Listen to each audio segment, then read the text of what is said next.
In this video, I'm going to illustrate the relationship between the tangent and inverse tangent function using a semi-transparent piece of wax paper. You might say, how will it help us? You'll see in a second. Take a look. I'm going to begin by first reminding you what the tangent function looks like before we get to the inverse tangent. So I'm developing the relationship between the two. I'm not showing you how to get the tangent, but the relationship between the tangent and the inverse tangent in a kind of physical way that hopefully will make it very clear. That's why I'm using semi-transparent wax paper. First, I'm going to mark my usual positive vertical axis, okay? I'm going to pull this down a little bit so you can see it properly.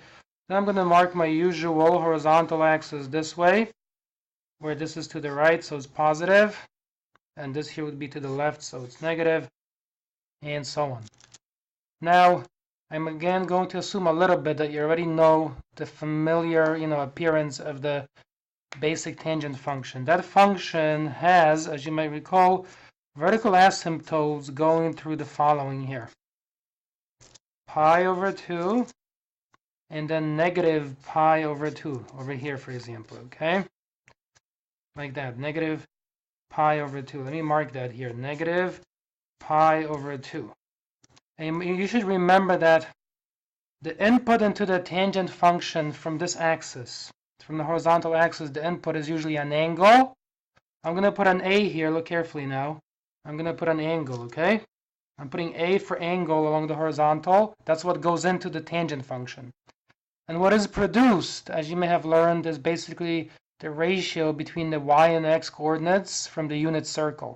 That's the output. So I'm going to put R over here for that reason at the top. So angle is going in, ratio is coming out. When you actually plot this function, it looks like this. I'm plotting the basic tangent here between the asymptotes. As shown, that's the basic tangent function. Remember, big idea. Angle in, ratio out, vertical asymptotes at pi over 2 and negative pi over 2, because there the tangent function is undefined. Now, to relate this properly to the inverse tangent function, I'm going to show you a little trick that I like to use to illustrate the relationship. It's a purely physical trick, which is this one. Look carefully. What does it mean to form the inverse of a function? Because I have this wax paper, take a look. This is what it means. Look at what I've done here. I just flipped this. So again, this is the original. Look carefully now. Look at the vertical asymptotes. Vertical asymptote, vertical asymptote. Y-axis essentially, x-axis. Angle in, ratio out. When you form the inverse tangent, you're inverting this function so that when you do that, it produces this picture right here.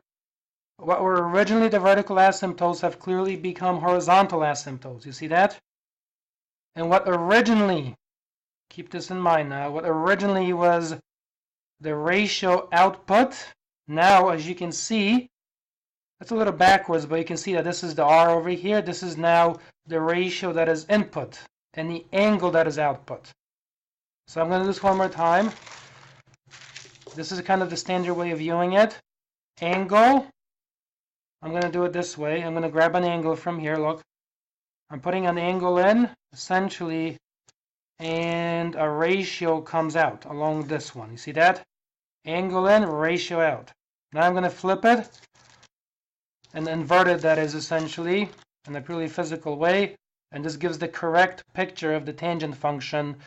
From this perspective, I hope you observe that now it's the ratio that is going in. See that? And the angle that comes out. And what originally were vertical asymptotes now have become horizontal asymptotes passing through pi over 2 along the vertical here, and then negative pi over 2 on the bottom. So there's a deep relationship between the two, and you really need just one curve, really, right? You don't need two different pictures. That's not true. You just have to understand there's another way of reading things always. I'll show you even if you don't want to flip this. Take a look. From this perspective, this is the basic tangent function, okay? From this perspective, look at it. Angle in, ratio out. If you want, you can just read it the other way, meaning you can begin with the ratio along the vertical and read down to the angle instead. You really need just one curve. You just have to read it in two different directions, and that's it. Okay, that's it for this one. I hope this has given you, a couple insights into the relationship between the tangent and the inverse tangent. I'm just going to mark things. So this is tan of x, for example, from this perspective. And then when I flip it from this perspective, I want to be very clear. I'll do that down below. This becomes tan inverse of x.